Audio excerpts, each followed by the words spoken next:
Rock of ages, you are faithful and just. I will always put my trust in you. Rock of ages, rock of ages, you are faithful and true. You are able to do what you have promised. Rock of ages, you are faithful and just. I will always put my trust in you. You're a shelter in the time of trouble, a refuge in the time of storm. You're a fortress in the time of struggle, a tower in the time of war. You're a healer in the time of sickness, a comfort in the time of grief. You're a stronghold in the time of weakness, a helper in the time of need. Rock of ages, you are faithful and true. You are able to do what you have promised. Rock of ages, you are faithful and just. I will always put my trust in you. You're a shelter in the time of trouble, a refuge in the time of storm. You're a fortress in the time of struggle, a tower in the time of war. You're a healer in the time of sickness, a comfort in the time of grief. You're a stronghold in the time of weakness, a helper in the time of need. Rock of ages, you are faithful and true.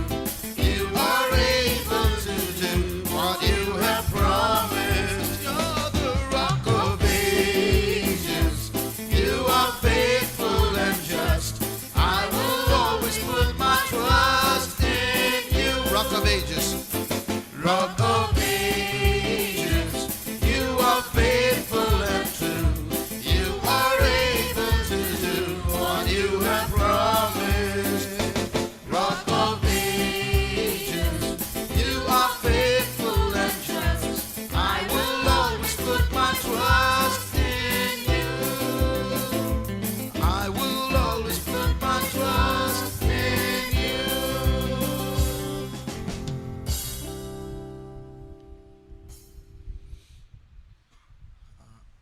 I remember asking some questions, but I don't remember what questions I asked. கடந்த வாரத்தில் சில கேள்விகளை நான் உங்களிடத்தில் கேட்ட ஞாபகம் எனக்கு இருக்கிறது. ஆனால் என்ன கேள்விகளை கேட்டேன் என்கிறதான ஞாபகம் எனக்கு இல்லை. One question was,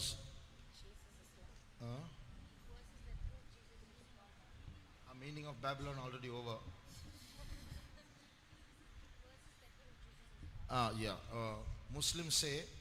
Muslims ask, where is it in the Bible? Show me one verse where Jesus himself says, I am God. If you show me a verse in the Bible, I am God, worship me, then I will convert to Christianity. I will convert to Christianity. Muslims challenge like that. முகமதியர்கள் இப்படி சவால் விடுகிறார்கள். இயேசு வேதத்தில் எங்காகிலும் நான் தேவன், என்னை பணிந்து கொள்ளுங்கள் என்று சொல்லி எங்காகிலும் ஒரு வசனத்தை உங்களுக்கு காட்ட முடியுமே ஆகில் நாங்கள் உடனடியாக கிறிஸ்தவத்திற்கு வந்து இயேசுவை பணிந்து கொள்கிறோம், வணங்குகிறோம் என்று முகமதியர்களுக்கான சவாலுக்குரிய பதில் எங்கே? Anyone has the answer? யாருக்காகிலும் அந்த பதில் உண்டோ? If you can stand up, you can read out your answer or give your answer. We'll pass the mic to you. நீங்கள் எழுந்து உங்களுடைய பதிலை நீங்களே சொல்லலாம். உங்களுக்கு வேண்டுமானால் நாங்கள் மைக்கை உங்களிடத்தில் தருகிறோம், அதிலே நீங்கள் சொல்லலாம். You can say it in Tamil or English or மைக்கை கொடுங்க.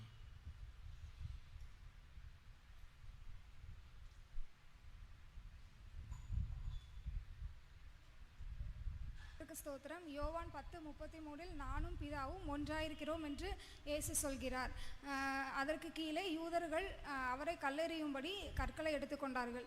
எதற்காக யூதர்கள் சொல்கிறார்கள்? இன்னொரு கேள்வி கேட்டேன், அது என்ன கேள்வி? இன்னொரு கேள்வி, how do you prove Jesus is God? அந்த கேள்விக்கு தான் இது பதில். அப்ப பரவாயில்ல சொல்லு. யூதர்கள் சொல்கிறார்கள், உன் நற்கிரியைகள் நிமித்தம் நான் உன்மேல் கற்களை எறியாமல் நீ மனுஷனாயிருக்க தேவன் என்று தேவதூஷணம் சொல்கிறபடியினால் உன்மேல் கற்களை எறிகிறோம் என்று சொல்கிறார்கள். அது மாத்திரமல்ல, யோவான் 20ஆம் அதிகாரத்திலே தோமா என்ன சொல்கிறான் என்றால், என் தேவனே என் ஆண்டவனே என்று கூப்பிடுகிறான். அப்படி இயேசு தேவனாய் இராவிட்டால் இயேசு அந்த இடத்திலேயே சொல்லியிருக்கலாம், என்னை தேவன் என்று சொல்வானேன் என்று.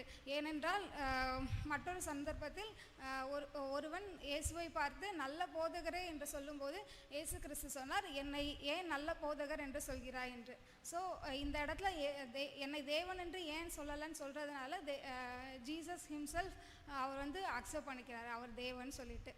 அதுக்கப்புறம் மத்தேயு 4ஆம் அதிகாரத்தில் இயேசு சாத்தான் கிட்ட சொல்கிறாரு, உன் தேவனாகிய கர்த்தரை மட்டுமே பணிந்து கொள்ள வேண்டும் என்று சொல்கிறார். ஆனால் இன்னும் மத்தேயிலிருந்து யோவான் வரைக்கும் பார்த்தோம்னா நிறைய பேர் வந்து இயேசு கிறிஸ்துவை வந்து பணிந்து கொள்கிறாங்க. அதனால இன்டைரக்டாக இயேசு வந்து தேவன் சொல்லிட்டு அக்செப்ட் பண்ணிக்கிறார். அது மாத்திரம் இல்லை, தீர்க்கதரிசிகள் கூட சங்கீதத்தில் வந்து ஒரு வேர்ஸ் இருக்குது, அவர் சொல்ல ஆகும் அவர் கட்டளையிட நிற்கும் என்று. அது வந்து கர்த்தரை பற்றி சொல்லியிருக்காங்க. அதே இது வந்து புதிய ஏற்பாட்டில் வந்து இயேசு காற்றையும் கடலையும் அமர்ந்திருக்கும்படி கட்டளையிட்ட போது அது வந்து அமர்ந்திருந்தது. அதனால் அங்கே சொல்லப்பட்ட அந்த அவரும் இங்கே சொல்லப்பட்ட இயேசுவும் ஒன்றா, அவங்களோட கேரக்டர்ஸ் ஒன்றா இருக்கிறதுனால இயேசு தான் தேவன். I'll give one more chance to any one person to give another answer. நீ வரலாம். இன்னும் ஒருவர் கூட எழுந்து இந்த பதிலை சொல்லலாம். இதுக்கெல்லாம் அவங்க counter arguments, they have counter arguments for this. நீங்கள் சொல்லுகிற இவைகள் எல்லாவற்றிற்கும் அவர்கள் எதிர்மறையான வாக்குவாதங்கள் வைத்திருக்கிறார்கள். For example, when you say many people worshipped Jesus, so Jesus did not stop it, he accepted it, so he is God. உதாரணமாக நீங்கள் சொல்லுகிறீர்கள், இயேசுவை அநேகர் வந்து பணிந்து அவரை வணங்கி கொண்டார்கள், அப்பொழுதெல்லாம் இயேசு அதை ஏற்றுக்கொண்டு என்னை வணங்க வேண்டாம் என்று ஒரு காலம் அவர் சொல்லவில்லையே என்று நீங்கள் சொல்லலாம். Immediately they will quote from the book of Daniel saying, King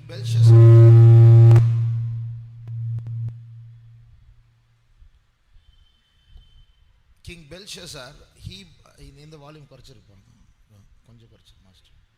King Belshazzar, he bowed before, or was it Nebuchadnezzar? He bowed before Daniel. Does it mean that Daniel is God? நாம் பெல்ஷசார் அந்த ராஜா தானியேலுக்கு முன்பாக அவரை அவன் வணங்கி விழுந்து பணிந்து கொண்டான், அதனுடைய அர்த்தம் தானியேல் அங்கே தேவன் என்று சொல்ல முடியுமா? So just because somebody worships another person doesn't mean that that person is God. ஒரு மனிதன் இன்னொருவரை பணிந்து குனிந்து வணங்குகிறபடினாலே தேவன் என்று ஒத்துக்கொள்ள முடியாது. So what will you answer to such a question? அப்படிப்பட்ட கேள்விகளுக்கு நீங்கள் என்ன பதில் சொல்லுகிறீர்கள்?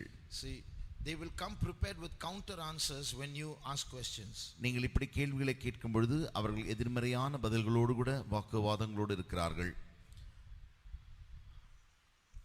So what you should say, if it was just if only one person worshipped Daniel, the reaction of Daniel is not mentioned there. அங்கே ஒருவன் வந்து தானியேலை பணிந்து வணங்கின பொழுது தானியேல் என்ன காரியங்களை உடனடியாக செய்தான் என்பதை வேதத்தில் நம்மால் காண முடிகிறதில்லை. But surely if everybody around started worshipping Daniel, Daniel would have said something. எல்லாருமே வந்து தானியேல் முன்பாக விழுந்து அவனை சாஷ்டாங்கமாய் பணிந்து கொள்ளும் பொழுது கண்டிப்பாக தானியேல் அங்கே பதில் ஏதாகிலும் சொல்லியிருக்கத்தான் செய்வான். But Jesus didn't stop the worship. ஆனால் இயேசு ஆராதிக்கிற அந்த பணிதலை நிறுத்தவில்லை. It's not one or two, many people, even at his birth people came and worshiped. ஒன்று இரண்டு பேர் அல்ல, ஏன் அவர் பிறப்பிலேயே கூட அநேகர் வந்து அவரை சாஷ்டாங்கமாய் விழுந்து பணிந்து கொண்டார்கள். Wise men from the east were non-Jews, they came and worshipped him. கிழக்கிலிருந்து வந்ததான அந்த ஞானிகளும் யூதர்கள் அல்ல, அவர்களும் கூட இயேசுவின் மேல் முன்பாக வணங்கி விழுந்து பணிந்து கொண்டார்கள்.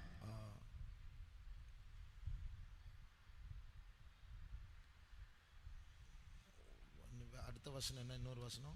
She said about Thomas guy. Thomas, when he saw Jesus, he said my Lord and my God. இயேசுவின் அந்த விலா எலும்பிலே தோமா தன்னுடைய கையின் விரலை போட்ட பொழுது என் தேவனே என் ஆண்டவனே என்று அவன் சொன்னான். So for that what they say, you know, அதற்கு என்ன பதில் சொல்கிறார்கள் தெரியுமா? He was so surprised that he said my God. That doesn't mean that Thomas is God. அவன் ஆச்சரியப்பட்டு அப்படி நடந்த காரியத்தினாலே தேவனே என்று அப்படி ஆச்சரியமாய் சொன்னானே தவிர இயேசுவை அவன் தேவனே என்று அழைக்கவில்லை என்று சொல்கிறார்கள். So what will you answer for that now? அதற்கு இப்பொழுது என்ன பதில் சொல்வீர்கள்? In the original tongue, it's not my God, it's the Lord of me and the God of me. It's like that.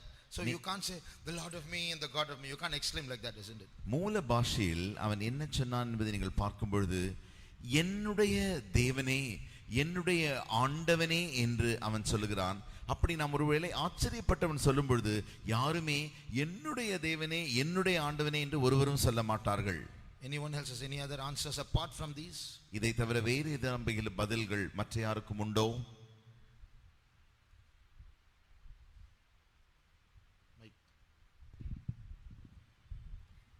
கர்த்தருடைய பரிசுத்த நாமத்துக்கு ஸ்தோத்திரம். இயேசு கிறிஸ்து ஒரு தேவனாக இல்லாமல் ஒரு மனுஷனாக இருந்திருந்தார். ஆனால் அவருடைய நாமத்தினாலே நம்ம எதை கேட்டாலும் அவரால் செய்ய முடியாது. ஒரு தீர்க்கதரிசியுடைய பெயரை சொல்லி என்னுடைய நாமத்தினால நீங்கள் எதை கேட்டாலும் நான் செய்வேன் என்று ஒரு தீர்க்கதரிசி சொல்ல முடியாது. இயேசு கிறிஸ்து யோவான் 14 அதிகாரத்தில் சொல்லியிருக்காரு, என் நாமத்தினாலே நீங்கள் எதை கேட்டாலும் அதை நான் செய்வேன் சொல்லி. அடுத்த வசனம், இதோ உலகத்தின் முடிவரையதும் சகல நான் உங்களுடனே இருக்கிறேன். ஒரு மனுஷனாவது ஒரு தீர்க்கதரிசியாவது ஒரு மனுஷனோட சகல நாட்களும் இருக்க முடியாது. அதுவும் அடுத்த வசனம், என் நாமத்தினாலே எங்கே கூடி 2-3 பேர் எங்கே கூடியிருக்கலோ அவள் மத்தியில் இருப்பேன். நம்ம இங்கேருந்து கூப்பிட்டாலும் அவர் நம்முடைய மத்தியில் இருக்கிறார். இன்னும் வேற எங்கேயாவது கூப்பிட்டிருந்தாலும் அவர்கள் மத்தியில் இயேசு இருக்கிறார். இயேசு கிறிஸ்து வந்து என் நாமத்தினாலே நீங்கள் கூப்பிட்டால் என் பிதாவானவர் இருப்பார்னு சொல்லலை, நான் இருப்பேன்னு சொல்லியிருக்கார். ஆனால் இயேசு கிறிஸ்து வந்து சர்வ வியாபியாக இருக்கிறார். ஒரு தீர்க்கதரிசியாவது ஒரு மனுஷனாவது சர்வ வியாபியாக இருக்க முடியாது.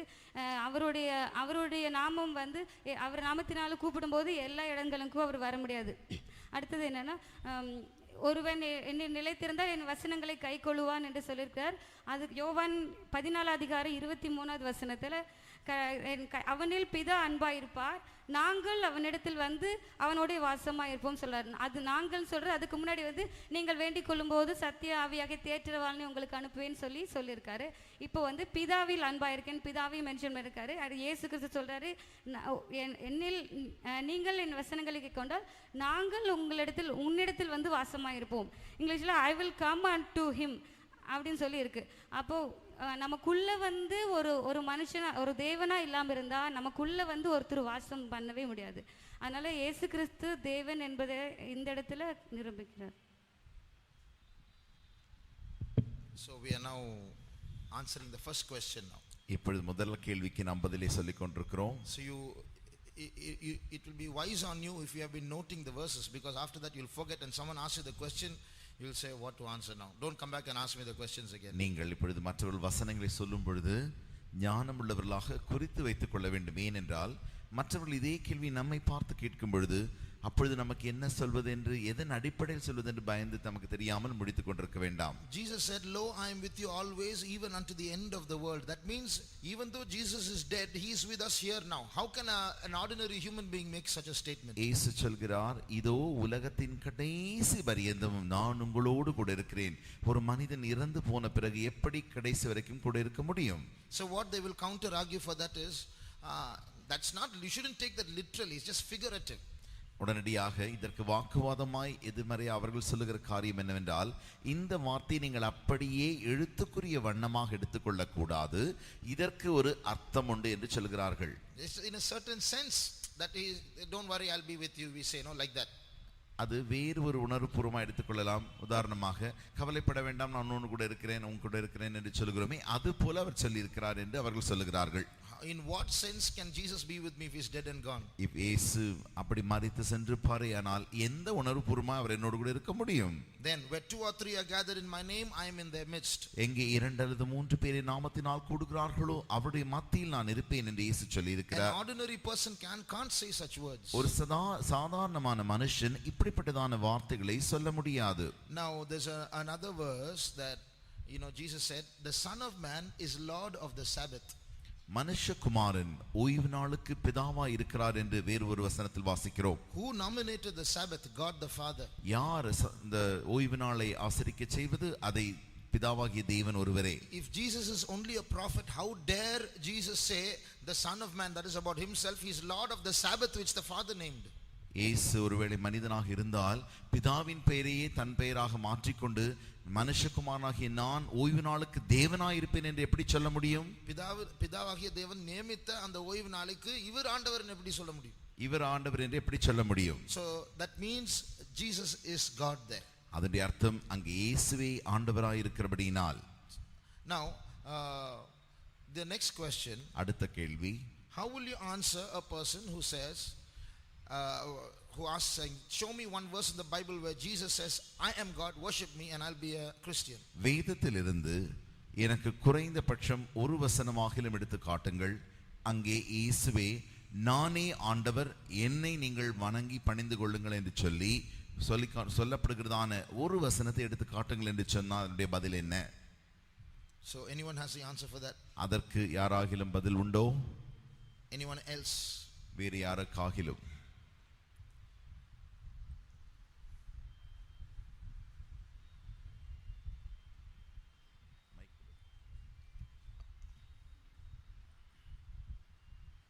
Mike.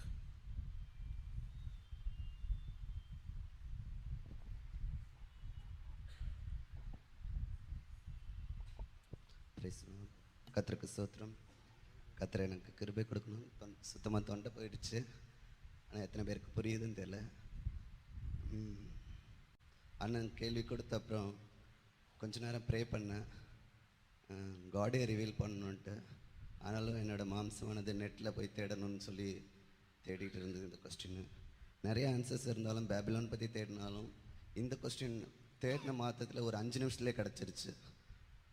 அப்போ அந்த வசனம் பென்ட்ரைவில் வச்சுருந்தாலும் அதை பிரிண்ட் அவுட் எடுக்க எப்படியோ மறந்துடுச்சு. அது எப்படின்னே தெரியல. ஆனால் இப்போ கர்த்தர் வெளிப்படுத்தினது ஒரு சில காரியங்கள் ஒண்டி எழுதி வச்சுருக்கேன். அந்த காரியம் ஒண்டி சொல்கிறதுக்கு ஃபஸ்ட்டு, ஒரு முஸ்லீம் அப்படின்னா அவங்க வெறியாகவே தான் இருப்பாங்க. என்ன சொன்னாலும் தர்க்கம் பண்ணிக்கிட்டே தான் இருப்பாங்க.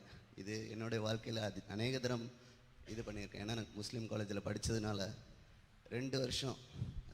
ஃபஸ்ட்டு இது வந்து அந்த கல்யாணத்தை பற்றி அவங்க அந்த இது எங்கே போட்டிருக்குன்ற கல்யாணம், அந்த 3 கல்யாணம் பண்ணலாம் 4 கல்யாணம் பண்ணலாம் அப்படின்ட்டு தர்க்கம் வரப்போ நடுவில் என்ன போயிட்டு நிறுத்திடுவாங்க. நான் சொல்லுவேன்டே, நீங்கள் 2 பேர் முஸ்லீம் சண்டை போட்டு, ஒரு முஸ்லீம் சண்டை போட்டால் ஏதாவது 3 கல்யாணம் பண்ணணும், இன்னொரு முஸ்லீம் சண்டை போட்டால் இல்லை 1 கல்யாணம் தான் பண்ணணும். அவங்களுக்குள்ளேயே தர்க்கம் இருக்கும். அப்போ அந்த தர்க்கத்தை நடுவில் நம்மளை கொண்டு போய் வைக்கிறப்ப அது நம்ம கர்த்தருடைய வேதத்தில் இருந்து தான் நம்ம பதில் சொல்லணுன்றதுக்காக அப்படியே யோசிச்சுட்டே இருந்தேன். ஆனால் முதல்ல ஜீசஸ் இஸ் காட்னு வெளிப்படுத்தணும் அவங்க கையில். அதுக்கப்புறம் தான் மற்ற தர்க்கதெல்லாம் இது பண்ணுன்றதுக்காக அந்த டைமில் இல்லை ஒரு சில வார்த்தைகள் தொட்டுச்சு கர்த்தர்கிட்ட. அந்த வார்த்தைகள் இங்கே ஃபஸ்ட்டு வந்து த ஃபஸ்ட் அண்ட் த லாஸ்ட் அப்படின்ற ஐசையா 44:6 அந்த வருத்தத்தில் கர்த்தர் ஐ ஆம் the first and the last, என்னாலுமே வேறு ஒரு காடும் இல்லை அப்படின்ற ஒரு இது பொண்ணு. 2வது அவங்களோட குரான்லேருந்து அதை எடுத்து சொல்லுவாங்க, let the people of the gospel, குரான் 5:47 அப்படின்ற அந்த எனக்கு சரியாக தெரியாத, நான் சூரா 5:47 அப்படி இருப்பாங்க.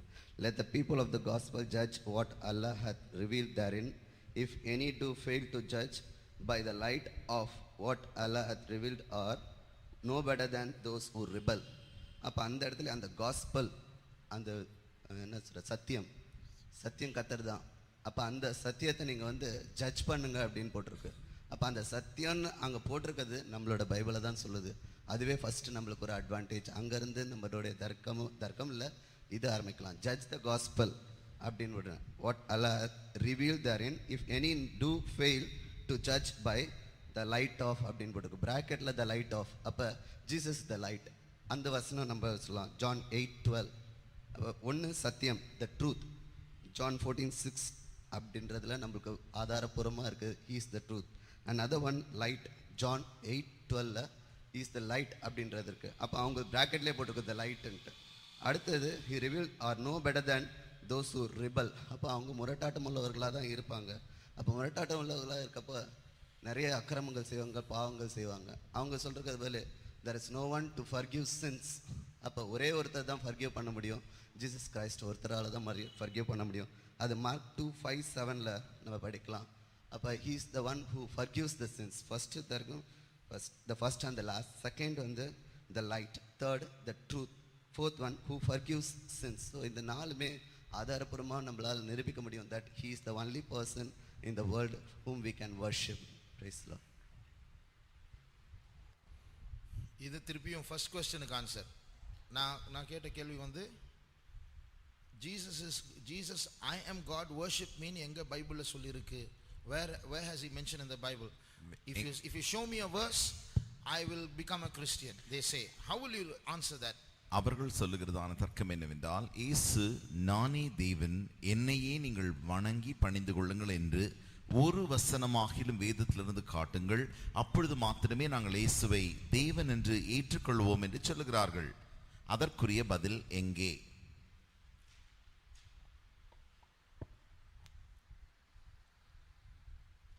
Anyone? யாருக்காகிலும்?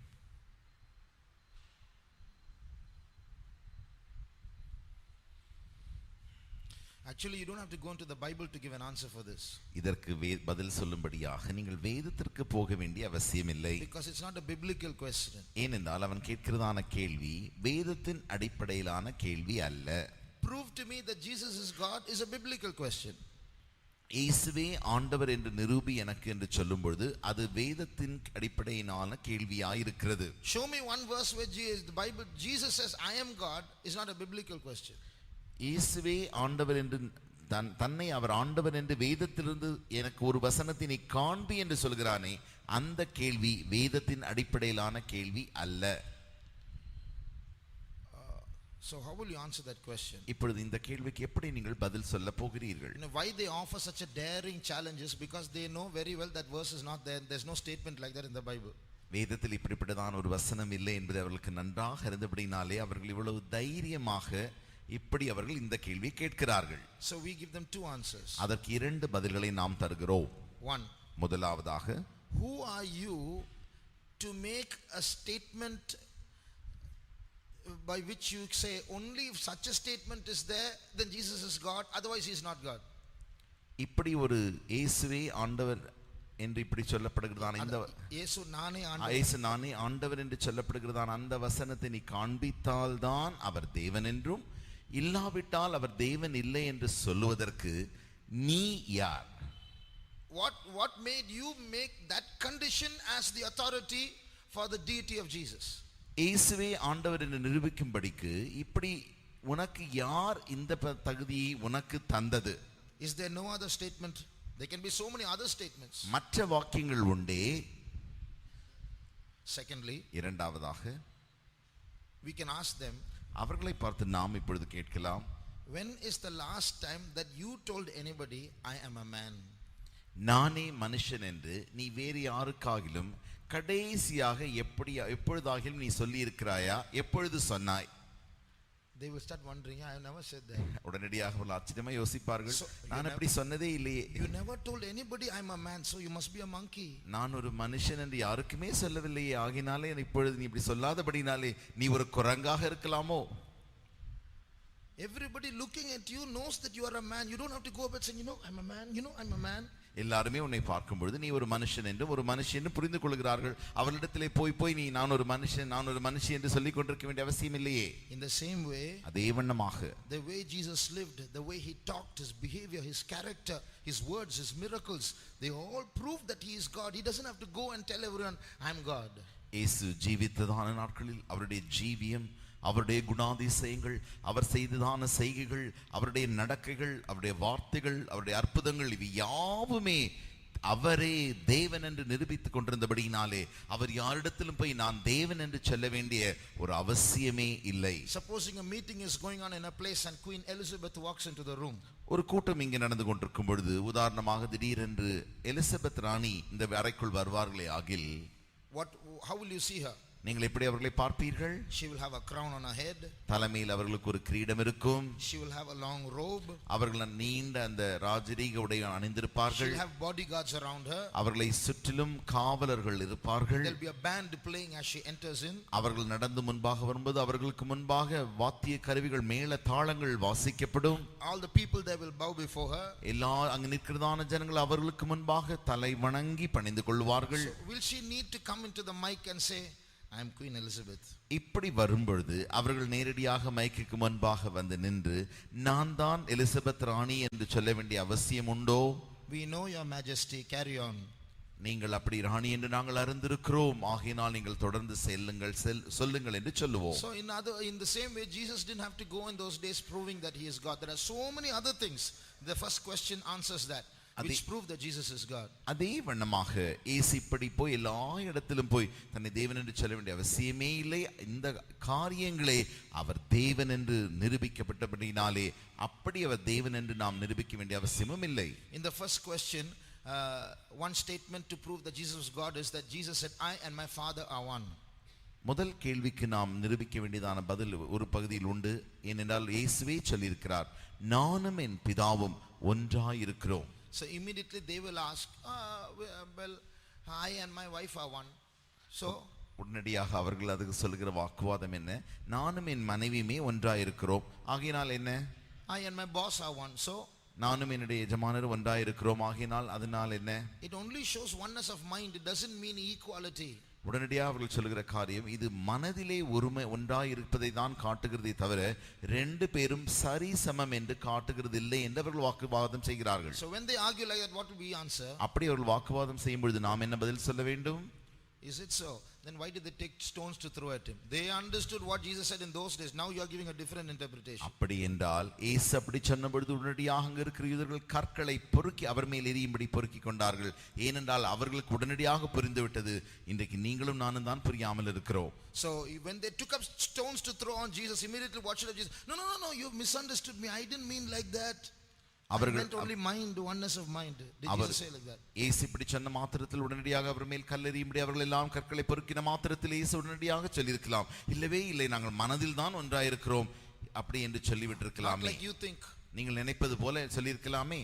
Jesus asked. இயேசு கேட்டார். When they took stones, கற்களை அவர்கள் எடுத்த பொழுது he didn't stop them. அவர்களை நிறுத்தவில்லை. I have done many works amongst you. For which work are you stoning me? நான் உங்களிடத்தில் அநேக கிரியைகளை செய்திருக்கிறேன், எந்த கிரியைக்காக என் மேல் நீங்கள் கல் எறிகிறீர்கள்? So it's very obvious that Jesus is God. ஆகையினாலே இயேசுவே ஆண்டவர் என்று திட்டம் தெளிவாக அதிலிருந்து நமக்கு நிரூபணம் செய்யப்படுகிறது. Now I'll ask you another question. மற்றொரு கேள்வி நான் இப்பொழுது கேட்கிறேன். The answer of which is not in the Bible.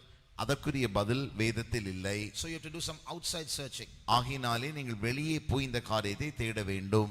Now just now the brother said that in the Quran itself the gospel is mentioned. இப்பொழுது தான் ஒரு சகோதரன் சாட்சியாய் சொன்னார், குர்ஆனில் தானே சுவிசேஷம் என்று சொல்லப்பட்டிருக்கிறதே.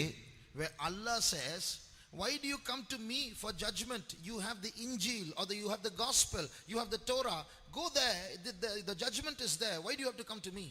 அல்லாவே சொல்லுகிறார், ஏன் நீங்கள் என்னிடத்தில் வர வேண்டும்? உங்களுக்கு அங்கே சுவிசேஷம், அந்த தோரா, அந்த இஞ்சில் உங்களுக்காக கொடுக்கப்பட்டிருக்கிறதே, ஆகையில் அதில் இருக்கிறபடினாலே நீங்கள் ஏன் என்னிடத்தில் நியாயத்தீர்ப்புக்காய் வர வேண்டும்? Torah means the first 5 books of the Bible. Torah என்பது முதல் 5 ஆகமங்கள் உடையதான புத்தகம். Injil means the first 4 books of the gospel. இஞ்சிம் என்று சொன்னால் முதல் 4 சுவிசேஷங்களை காண்பிக்கிறது. So you know, if what Allah said is true and says the Bible is correct, அல்லாஹ் சொன்னது சரி என்று வேதம் சரி என்று ஒத்துக்கொள்வோமே ஆகில், then if you read the Bible there are many things that contradict Quran. நீங்கள் வேதத்தை வாசிக்கும் பொழுது அநேக காரியங்கள் குர்ஆனுக்கு முரண்பாடாய் சொல்லப்பட்டிருக்கிறது. Because Bible says Jesus died, but Quran says Jesus didn't die. வேதம் சொல்லுகிறது இயேசு மரித்தார், ஆனால் குர்ஆன் சொல்லுகிறது இயேசு மரிக்கவில்லை. Bible says Jesus rose again, Quran denies it. இயேசு உயிர்த்தெழுந்தார் என்று வேதம் சொல்லுகிறது, ஆனால் குர்ஆனோ அதை மறுதலிக்கிறது. So what do the Muslims say? ஆகையினாலே முகமதியர்கள் என்ன சொல்கிறார்கள்? Today the Bible which we have is a corrupt Bible. நமக்கு இருக்கிறதான இப்பொழுது கிடைக்கப்பட்டதான இந்த வேத புத்தகம் ஒரு அழிவுள்ள புத்தகமாய் இருக்கிறது, அது கெட்டுப்போன புத்தகமாய் இருக்கிறது. So many people have put their hands into it and changed all the words. It's a changed Bible. It's not that Bible which Allah and Muhammad pointed to in those days. முகமதும் அல்லாஹ்வும் சொன்னார்களே அந்த வேதம் அல்ல இந்த வேதம், ஏனென்றால் அநேக விரல்களும் கைகளும் அதற்குள்ளாக போய் அநேக காரியங்களை திருத்தி மாற்றி எழுதப்பட்டிருக்கிறது. So when you point out to this Bible and say Jesus died, Bible says, Allah said this Bible is true. This Bible says Jesus is dead and he died and rose again. They will say your Bible is a changed Bible. I won't believe it. இயேசுவே வேதம் அல்லாஹ்வே சொல்லி இருக்கிறார், சுவிசேஷமாக இந்த வேதம் உண்மை என்று சொல்லும் பொழுது, அந்த சுவிசேஷத்திலிருந்து இயேசுவே ஆண்டவர் என்று அவர்களுக்கு நிரூபிக்கும் பொழுது, உடனடியாக முகமதியர்கள் சொல்லுகிற காரியம் இல்லவே இல்லை, அநேகர் அதை மாற்றிவிட்டார்கள், அல்லாஹ் காட்டியதான அந்த வேதம் வேறே, நீங்கள் பார்க்கிறதான திருத்தி எழுதப்பட்ட இந்த வேதம் வேறே என்று சொல்லிவிடுகிறார்கள். How will you answer them? அதற்கு நீங்கள் என்ன பதிலை சொல்லுவீர்கள்? You come with that answer next week. அந்த கேள்விக்கு அடுத்த வாரம் பதிலோடு கூட வாருங்கள். We'll sing one Tamil song and then we'll share the word of God. இப்பொழுது இன்னும் ஒரு தமிழ் பாட்டை பாடி நாம் தெய்வ செய்திக்குள்ளாய் செல்லலாம்.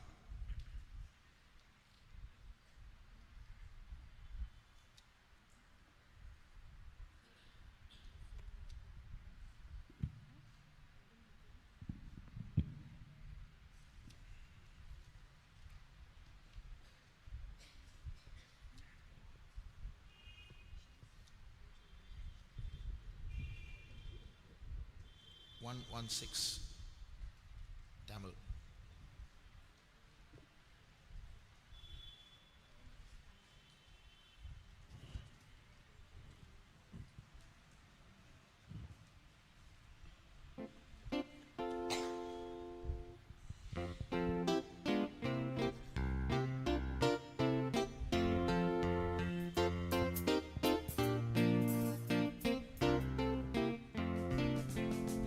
வழி விரிவும் அகலவும் வசதியும் கொண்டதாம் கேட்டுக்கு நடத்தும் வாசல், வழி நெருக்கமும் இடுக்கமும் கடினமும் உடையதாம் ஜீவனுக்குரிய வாசல்.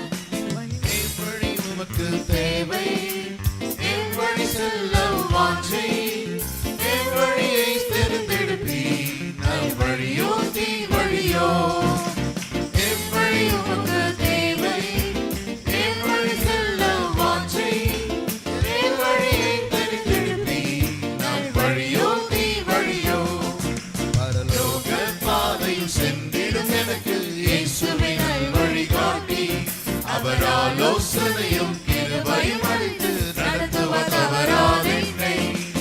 எவ்வழி உமக்கு தேவை, எவ்வழி செல்ல வாஞ்சை, எவ்வழியை தெரிந்திருப்பி, நல் வழியோ தீ வழியோ, எவ்வழி உமக்கு தேவை, எவ்வழி செல்ல வாஞ்சை, எவ்வழியை தெரிந்திருப்பி, நல் வழியோ தீ வழியோ, எவ்வழி உமக்கு தேவை, எவ்வழி செல்ல வாஞ்சை, எவ்வழியை தெரிந்தெடுப்பி, நல் வழியோ தீ வழியோ, எவ்வழி உமக்கு தேவை, எவ்வழி செல்ல வாஞ்சை, எவ்வழியை தெரிந்தெடுப்பி, நல் வழியோ தீ வழியோ.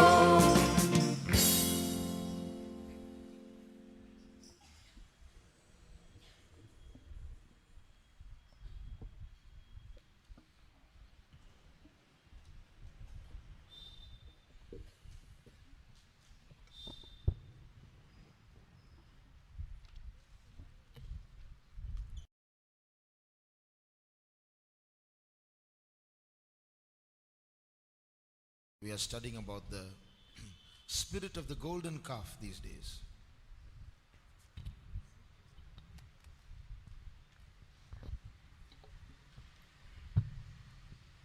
இந்நாட்களில் நாம் பொற்கன்றுக்குடி கொடுத்து பறித்துக் கொண்டிருக்கிறோம். First day we saw how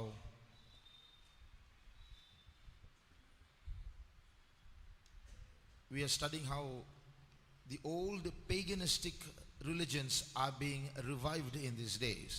முதலாவதாக எப்படி ஆதி காலத்தில் இருந்ததான அந்த பழைய தேவர்களின் வழிபாடு இப்பொழுது நவீனமாக இந்நாட்களில் வந்து கொண்டிருக்கிறது என்பதை நாம் கண்டோம். And how literally people are worshipping the golden calf these days.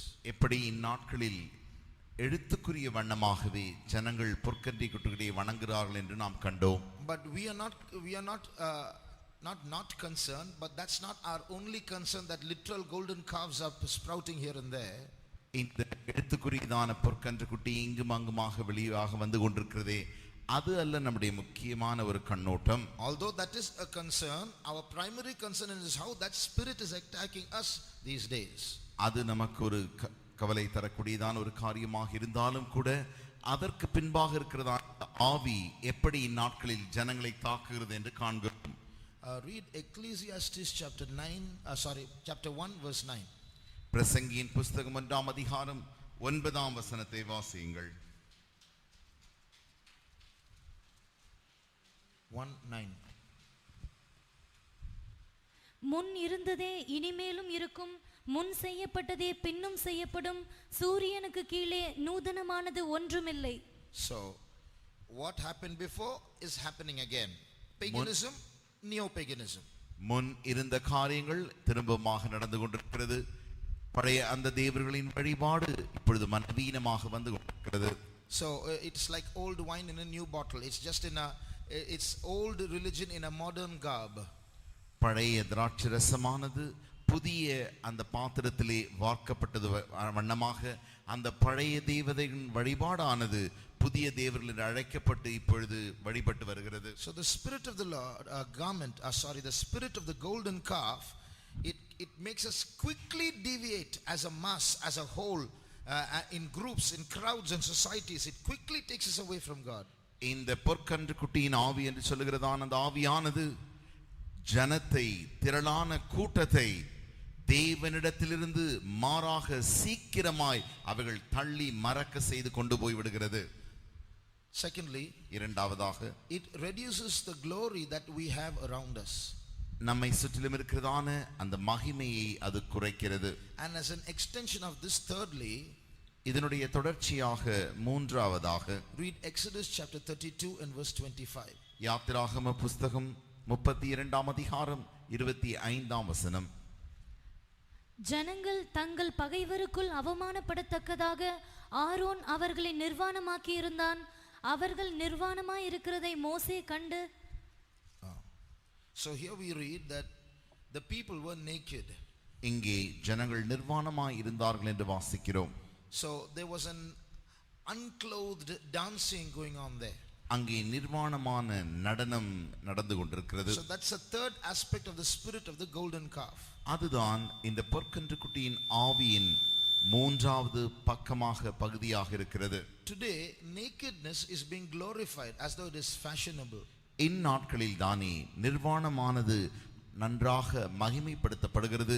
அது ஒரு நவீன நாகரிகம் என்று அழைக்கப்பட்டு அப்படி அது மகிமைப்படுத்தப்படுகிறது. In Philippians chapter 3 and verse 19, பிலிப்பியருக்கு எழுதின நிருபம் 3ஆம் அதிகாரம் 19ஆம் வசனத்தில் வாசிக்கும் பொழுது, we read of some people whose glory is their shame.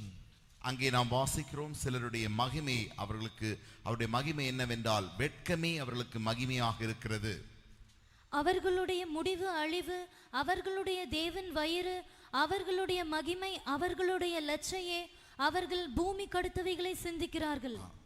So what is shameful is what they call glory, and what they think is glory is actually shameful. That's what the verse is saying. வேதம் என்ன சொல்லுகிறது என்றால், அவர்களுடைய மகிமை அவர்களுக்கு லட்சையாக, எது மகிமை என்று நினைக்கிறார்களோ அது வெட்கமே அவர்களுக்கு மகிமையாக அங்கு காணப்படுகிறது. So these days the clothes that are coming, the fashions that are coming are meant to magnify nakedness. இந்நாட்களில் வருகிறதான நீங்கள் இந்த உடைகளை பார்க்கும் பொழுது, நாகரிகத்தை பார்க்கும் பொழுது, ஜனங்களுடைய அந்த நிர்வாணத்தை வெளிப்படுத்தக்கூடிய அளவிற்கு அப்படிப்பட்ட உடைகளே இன்றைக்கு வருகின்றன. Small sized clothes, சிறிய உடைகள், clothes that hug the body, உடையானது உடம்பை பிடித்து வைத்திருப்பது போல அப்படிப்பட்ட நெருக்கி அணிவிக்கிறதான உடைகள். transparent clothes, நன்றாக உள்ளிருக்கிற காரியத்தை தெரிவது போல அந்த அப்படிப்பட்டதான நூதன உடைகள். clothes with slits here and there, சில உடைகள் உண்டு, அதிலே இங்கும் அங்குமாக தொங்கி அதனூடாய் நீங்கள் உடலை காண முடியும். So all these things are the spirit of the golden calf working amongst the people. இவைகள் யாவுமே ஜனங்களுக்கு விரோதமாய் கிரியை செய்கிறதான அந்த பொற்கன்று குட்டியின் ஆவியாய் இருக்கிறது. Now where did the Israelites pick up this idea of becoming naked? இப்படி நிர்வாணமாக கூடியதான இந்த எண்ணத்தை இஸ்ரவேலர்கள் எங்கிருந்து படித்துக் கொண்டார்கள்? They picked it up from the old pagan religions. அந்த பழைய தேவதைகளின் வழிபாட்டிலிருந்து அவர்கள் இந்த காரியத்தை படித்துக் கொண்டார்கள். In those pagan religions there was what was called a fertility rite. That means in front of the deity or the idol, they will be committing fornication in public. It was part of a religious rite, ritual. அந்த பழைய தேவர்களின் அந்த வழிபாட்டிலே ஒரு குறிப்பிட்ட வழிபாடு உண்டு. அவருடைய அந்த பலிபீடத்தில் தானே அந்த தெய்வத்திற்கு முன்பாகவே அவர்கள் விபச்சாரங்களை, வேசித்தனங்களை செய்வார்கள். அது அவர்களுக்கு ஒரு வழிபாட்டின் ஒரு பகுதியாக இருந்தது. In public they'll be doing that. ஜனங்களுக்கு முன்பாக, அப்படி எல்லாருக்கும் முன்பாக அதை செய்வார்கள். So it's part of the religious rite. அது அவர்களுடைய அந்த அந்த வணங்குகிறதான அந்த சமயத்தின் அவர்கள் உரிமையாயிருக்கிறது. Now the Israelites have grown up for 400 years in Egypt and they've seen all this. இந்த இஸ்ரவேலர்கள் 400 வருட ஆண்டு காலமா எகிப்திலே அவர்கள் வளர்ந்த பொழுது இந்த காரியங்கள் யாவற்றையும் அவர்கள் கண்டிருக்கிறார்கள். And they quickly slipped into that nakedness. இப்பொழுது சீக்கிரமாக அந்த நிர்வாணத்திற்குள் அவர்கள் தவறி விழுந்து போனார்கள். That's why it is about this that we read in the New Testament. St. Paul says they ate, they drank, they rose up to play. That playing is sinful playing. இந்த பழைய ஏற்பாட்டின் இதே காரியத்தை தான் பரிசுத்த பவுல் புதிய ஏற்பாட்டில் நாம் வாசிக்கிறோம். அவர்கள் நன்றாக குடித்து சாப்பிட்டு விளையாட ஆரம்பித்தார்கள். அந்த விளையாட்டு இந்த விளையாட்டா இருக்கிறது. So even today this nakedness and fornication is being magnified as though it is fashion.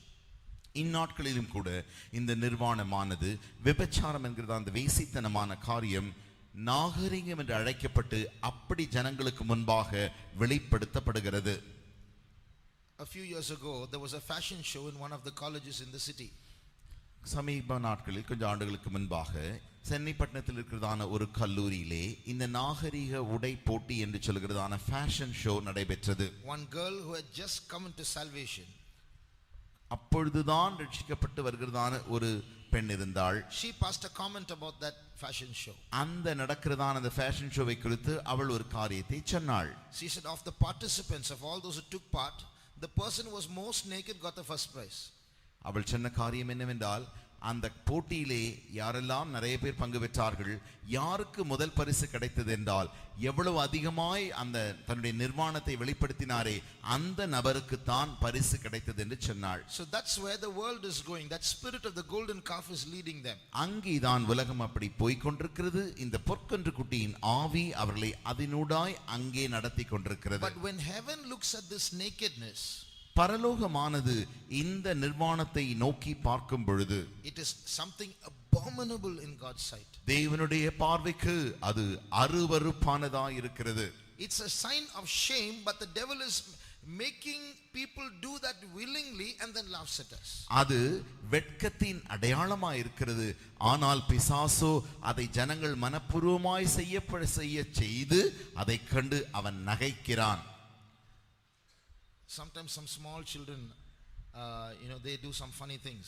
சில நேரம் சின்ன பிள்ளைகள் சில கேளிக்கையான காரியத்தை செய்வார்கள். So we can make them do it and we can laugh.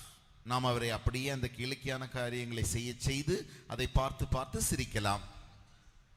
So they don't realize that they are becoming a laughing stock before others and they think they are entertaining others and they do it. ஆனால் இந்த பிள்ளைகள் அதை உணர்கிறதில்லை. மற்றவர்கள் சிரிக்கக்கூடியதான அந்த சிரிப்பு பொருளாய் தாம் மாறிவிட்டோம் என்று அவர்கள் அறியாமல், மாறாக மற்றவர்கள் சிரிக்கிறபடினாலே இன்னும் அதிகமாக அதே காரியத்தை திரும்பமாக சிறு பிள்ளைகள் செய்வார்கள். So in the name of entertainment, in the name of fashion, the spirit is working, putting people to shame and then laughing at them while they think it's a glory.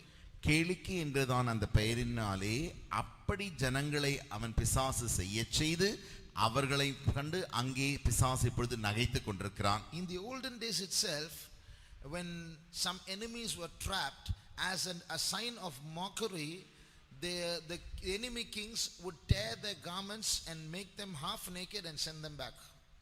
பழைய ஏற்பாட்டு காலங்களில் பார்க்கும் பொழுது யுத்த நாட்களிலே தோற்று போகிறதானவர்களை ஜெயித்த ராஜ்யங்கள் என்ன செய்வார்கள் என்றால், அந்த தோற்று போனவர்களை நிற்க செய்து அவருடைய உடையை இரண்டாக கிழித்து பாதி அவர்களை நிர்வாணமாக்கி அப்படி கேலி கூத்தாக்கி அவர்களை அனுப்புவார்கள். Read 2 Samuel chapter 10 and verse 4.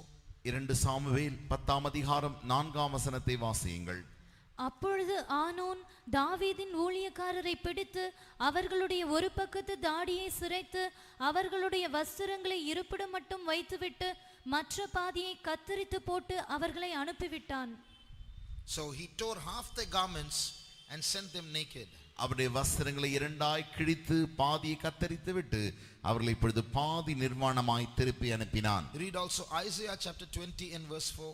ஏசாயா 20ஆம் அதிகாரம் 4ஆம் வசனத்தையும் வாசியுங்கள். அசீரியா ராஜா தான் சிறைப்பிடிக்க போகிற எகிப்தியரும் தான் குடி விலக்க போகிற எத்தியோப்பியருமாகிய இளைஞரையும் கிழவரையும் வஸ்திரம் இல்லாமலும் வெறுங்காலுமாய் எகிப்தியருக்கு வெட்கம் உண்டாகும்படி இருப்பிடம் மூடப்படாதவர்களாய் கொண்டு போவான். So these verses show that becoming nakedness is a sign of shame, a sign of defeat. நிர்வாணம் இந்த வசனங்கள் யாவுமே நிர்வாணம் என்பது ஒரு வெட்கத்திற்கு அடையாளமாக ஒரு தோல்விக்கு அடையாளமாக சொல்லப்பட்டிருக்கிறது. So here are demons of lust making people naked and making into a fashion, and they don't realize that when they think others are admiring them, the devil is at the back laughing at them. இந்த இப்படிப்பட்டதான இச்சைகளின் ஆவியானது ஜனங்களை நிர்வாணமாக செய்து ஜனங்கள் மனப்பூர்வமற்றவர்களுக்கு தன்னுடைய நிர்வாணத்தை காண செய்து அவர்களை இப்படி சிரிக்க வைத்துக் கொண்டிருக்கிறான். அவர்களுக்கு பின்பாக இந்த ஆவிகள் கிரியை செய்து கொண்டிருக்கிறது என்பதை அப்படி செய்கிறவர்கள் அதை உணராதிருக்கிறார்கள். They think others are admiring their nakedness, but the devil is behind them laughing. அவர்கள் நினைக்கிறார்கள் மற்றவர்கள் தங்களுடைய அழகை பார்த்து நன்றாக ரசிக்கிறார்கள் என்று நினைக்கிறார்கள். ஆனால் அவர்களுக்கு பின்பாக பிசாசு நின்று நகைத்துக் கொண்டிருக்கிறான் என்பதை அவர்கள் அறியாதிருக்கிறார்கள். There was a man called Rick Joyner said, one spirit of lust through one actor or through one actress has so much power he can control thousands of young people. Rick John என்கிற ஒரு தேவனுடைய பிள்ளை சொல்லுகிறார், ஒரு நடிகன் மூலமாக ஒரு இச்சையின் ஆவியானது கோடிக்கணக்கான ஜனங்களை அவனுடைய கட்டுக்குள்ளாய் இழுத்து கொண்டு வர முடியும். So he can use one beautiful man, one beautiful woman, and through their dressing, through their naked, he can transfer the spirit of fornication and lust across the youngsters. ஒரு அழகான மனுஷனின் மூலமாக இந்த விபச்சாரத்தின் ஆவியை லட்சக்கணக்கானோருக்குள்ளாய் அவருடைய நிர்வாணத்தின் மூலமாக அவர்களுடைய நாகரிகத்தின் மூலமாக பிசாசு அனுப்பி கொண்டிருக்கிறான். So for one spirit of lust to attack 1,000 people, that spirit doesn't have to enter into 1,000 people. It has to choose one person, enter into him and influence the others. ஒரு இச்சையின் ஆவியானது 1000 பேருக்குள் சென்று அவளை தாக்க வேண்டிய அவசியமில்லை. ஒரு மனிதனுக்குள் சென்று அவனூடாய் 1000 பேருக்குள் அது செல்லக்கூடும். So you see how the spirit is spreading all over the world. பாருங்கள் எப்படி இந்த ஆவியானது உலகம் முழுவதும் பரவி கொண்டிருக்கிறது. What the Bible said, let us not do like some of them did and they were destroyed. அவர்கள் செய்த வண்ணமாக நாம் செய்துவிட வேண்டாம், அவர்கள் அழிக்கப்பட்டார்கள் என்று வேதம் சொல்லுகிறது. Read that verse in 1 Corinthians chapter 10. 1 கொரிந்தியர் 10ஆம் அதிகாரத்தில் அந்த வசனத்தை வாசிக்கிறோம்.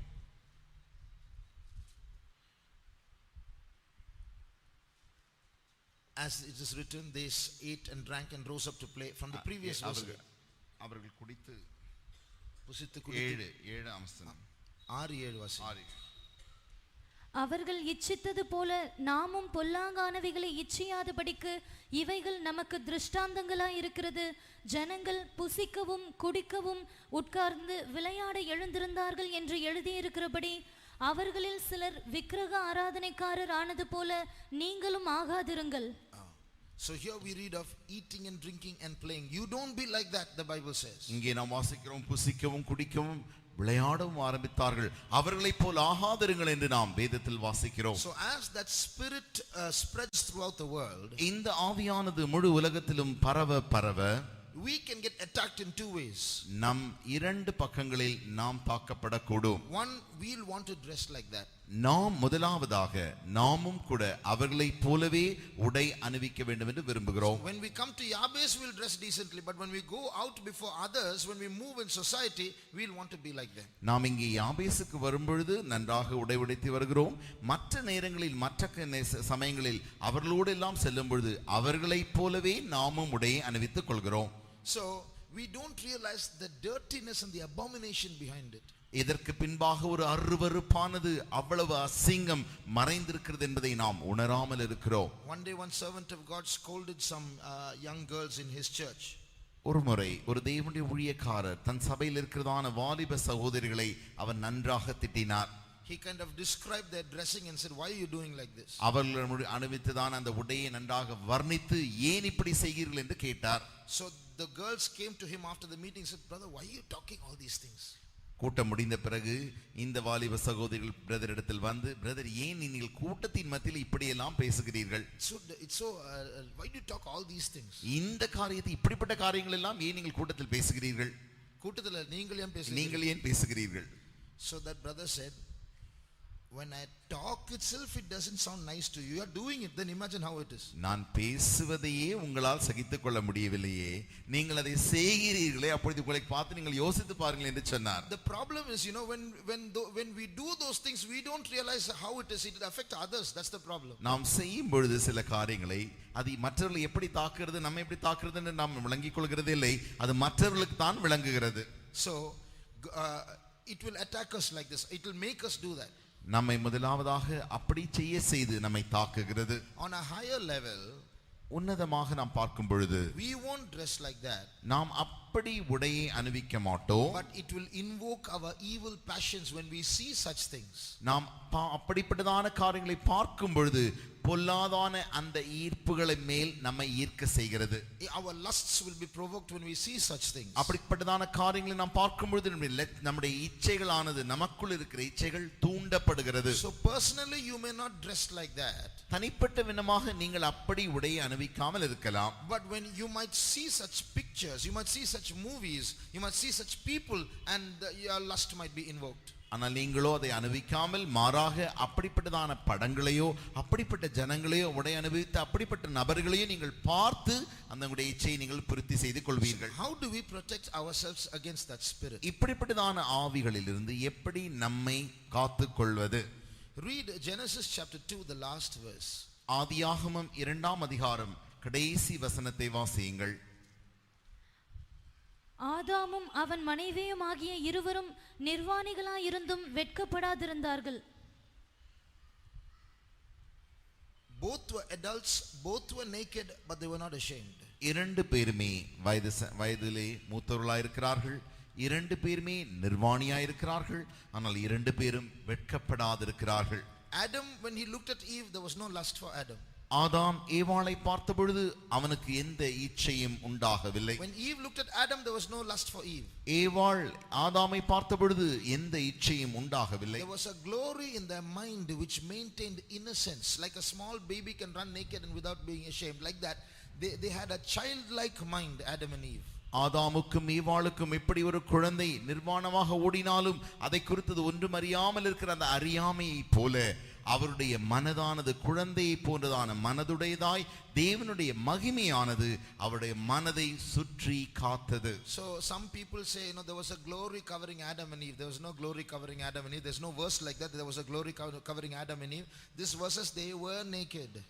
இப்படி சிலர் சொல்லுவார்கள், ஆதாமும் ஏவாளும் அக்காலத்திலே தேவனுடைய மகிமையினாலே அவர்கள் மூடப்பட்டிருந்தார்கள் என்று சொல்லுவார்கள். வேதத்தில் அவர்கள் தேவனுடைய மகிமையினால் மூடப்பட்டார்கள் என்று சொல்லி எந்த வசனமும் சொல்லவில்லை, மாறாக அவர்கள் நிர்வாணியாய் இருந்தார்கள் என்றே வசனம் சொல்லுகிறது. But there is a verse like this. இப்படி ஒரு வசனம் உண்டு. What is man that thou art mindful of him, and the son of man that thou visitest him? For thou hast crowned him with glory and honor. It's not clothed him but crowned him. So the glory is where?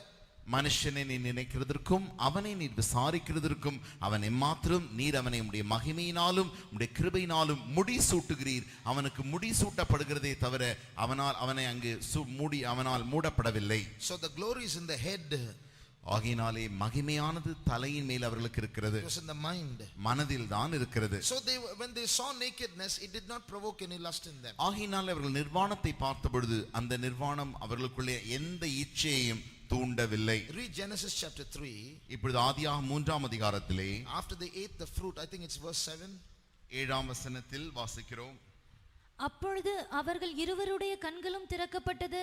அவர்கள் தாங்கள் நிர்வாணிகள் என்று அறிந்து அத்தி இலைகளை தைத்து தங்களுக்கு அரைக்கச்சைகளை உண்டு பண்ணினார்கள். அவர்கள் நிர்வாணிகள் என்று அறிந்து, they didn't become naked, they knew they were naked. அவர்கள் நிர்வாணிகளாக மாறவில்லை. என்ன சொல்லப்பட்டிருக்கிறது என்றால் அவர்கள் தாங்கள் நிர்வாணிகள் என்று அறியப்பட்டார்கள், அறிந்து கொண்டார்கள். When God comes into the garden, he asks them, how did you become naked? He asks, he who told you you were naked, he asks. தேவன் அந்த ஏதேன் தோட்டத்திற்கு வந்து எப்பொழுது நீங்கள் நிர்வாணிகளாக மாறினீர்கள் என்று கேட்கவில்லை, மாறாக நீங்கள் நிர்வாணிகள் என்று யார் உங்களுக்கு சொன்னது என்று கேட்டார். So that means basically they were naked, but the glory covered their mind so that they did not look on that nakedness. ஆகையினால் அதனுடைய அர்த்தம் என்னவென்றால், அடிப்படையாக அவர்கள் நிர்வாணிகளாக இருந்தாலும் தேவனுடைய மகிமை அவர்களுடைய மனதை மூடியிருந்தபடியினாலே நிர்வாணிகள் என்று அவர்கள் அறியாதிருந்தார்கள். So to protect ourselves from that spirit of the golden calf, இந்த பொற்கன்று குட்டியின் ஆவியிலிருந்து நம்மை காத்துக் கொள்ளும்படியாக we need that glory to cover our minds. நம்முடைய மனதை மூடும்படியாக அந்த மகிமை நமக்கு வேண்டும். When that glory comes in our mind, அந்த தேவனுடைய மகிமை நம்முடைய மனதிற்குள் வரும் பொழுது, when you see a dirty picture on a poster on a wall or in a magazine, ஒரு அசிங்கமான படத்தை ஒரு போஸ்டரிலோ அல்லது ஒரு புத்தகத்திலோ நீங்கள் பார்க்கும் பொழுது, it won't make you look twice. அதை இரண்டாம் முறை திரும்பி பார்க்கவே செய்யாது. You will only rebuke that spirit and turn away. உடனடியாக அந்த ஆவியை நீங்கள் கடிந்து கொண்டு திரும்பி விடுவீர்கள். Not only that, அது மாத்திரமல்ல, a stage will come ஒரு படி வரும் when even if you look at that twice, it doesn't affect you anymore. நீங்கள் அதை இரண்டு முறை பார்த்தாலும் கூட அந்த படம் உங்களை ஒன்றுமே செய்யாது. So that kind of a glory should come into our mind. அந்த அளவிற்குரியதான அப்படிப்பட்ட மகிமை நம்முடைய மனதிற்குள் வர வேண்டும். You look at Jesus when he came to this world. இயேசு இந்த உலகத்திற்கு வந்தபொழுது இயேசுவை பாருங்கள். Did he get affected when so many young women talked with him and walked with him? அவரோடு கூட अनेक வாலிப ஸ்திரீகள் பேசினார்கள், அவரோடு கூட நடந்தார்கள். ஆகையினால் அவர் எந்த விதத்திலாகிலும் தாக்கப்பட்டாரா என்ன? There was not even a small lust even in his thought with those women. அந்த ஸ்திரீகளோடு கூட அவருக்கு மனதிலும் கூட எள்ளளவும் ஒரு எண்ணம் கூட வரவில்லை.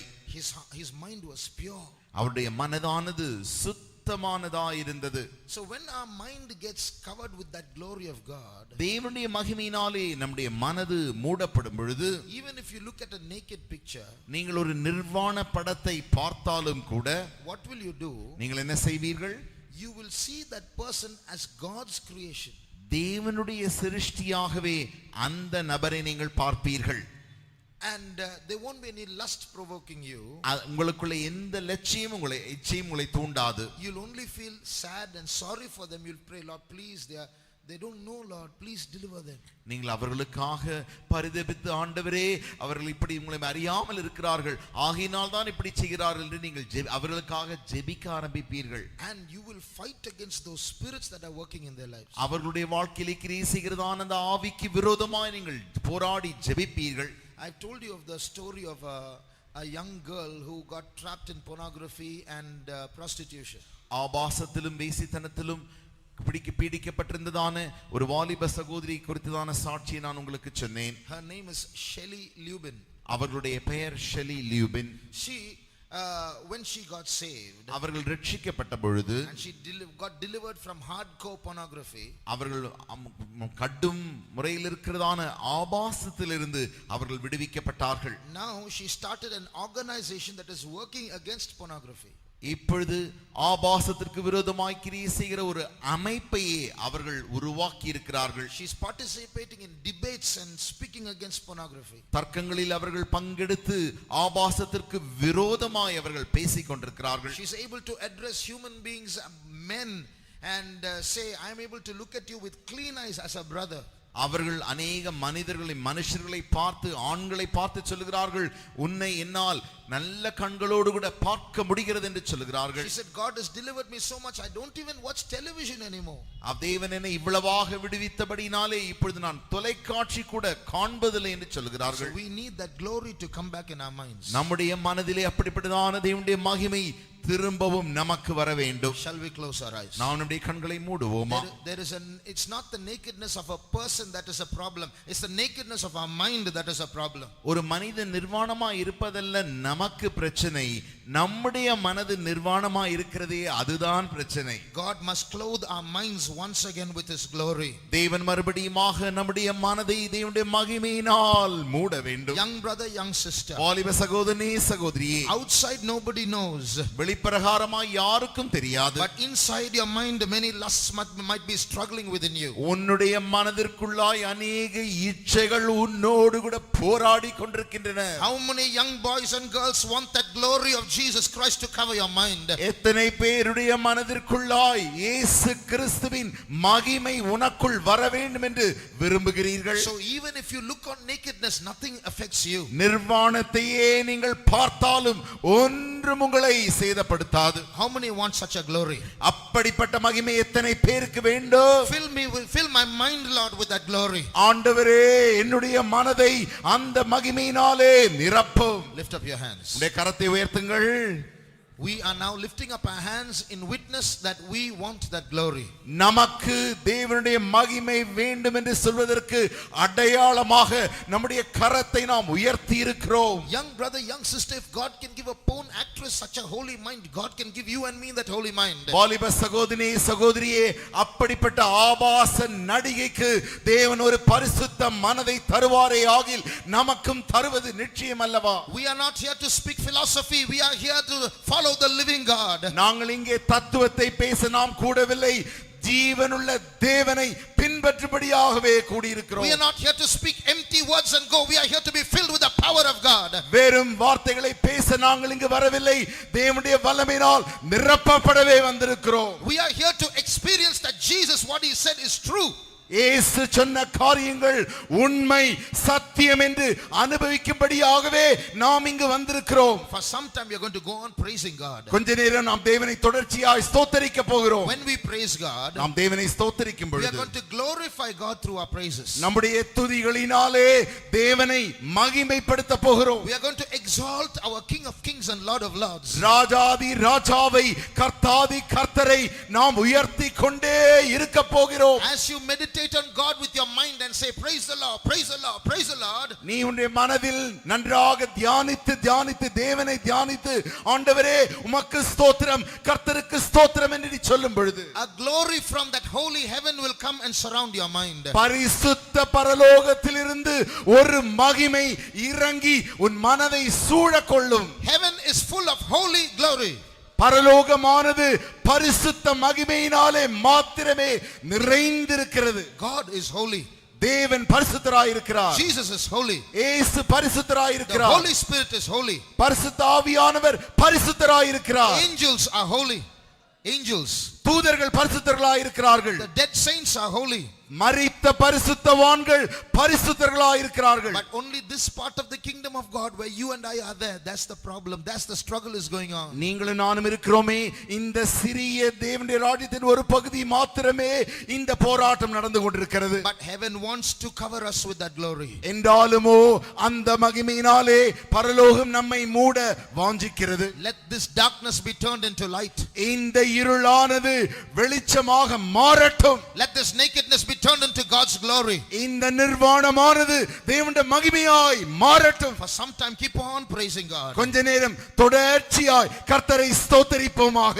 As you exalt God, நீங்கள் தேவனை உயர்த்த slowly you will see an anointing is coming down upon you. மெதுவாக தேவனுடைய அபிஷேகம் உன்மேல் இறங்குகிறதை நீ உணர்வாய். Don't be in a hurry to speak in tongues. நீ அந்நிய பாஷையில் பேச துரிதப்பட வேண்டாம். Let the real anointing come down on you. ஒரு நிஜமான அபிஷேகமே உன்மேல் இறங்கட்டும். Let the true pure holy anointing come on your mind. அந்த உண்மையான பரிசுத்தமான அந்த அபிஷேகம் உன் மனதில் இறங்கட்டும். When light shines, darkness goes. ஒளி வீசப்படும் பொழுது இருள் அகன்று போகிறது. When the glory of God shines, that naked glory will go. தேவனுடைய மகிமை பிரகாசிக்கப்படும் பொழுது நிர்வாணம் மறைந்து போகிறது. Praise God. தேவனை ஸ்தோத்திரிக்க ஆரம்பிப்போம். ஸ்தோத்திரம் ஸ்தோத்திரம் ஸ்தோத்திரம் ஸ்தோத்திரம் ஸ்தோத்திரம் ஸ்தோத்திரம் ஸ்தோத்திரம் ஸ்தோத்திரம் இயேசுவே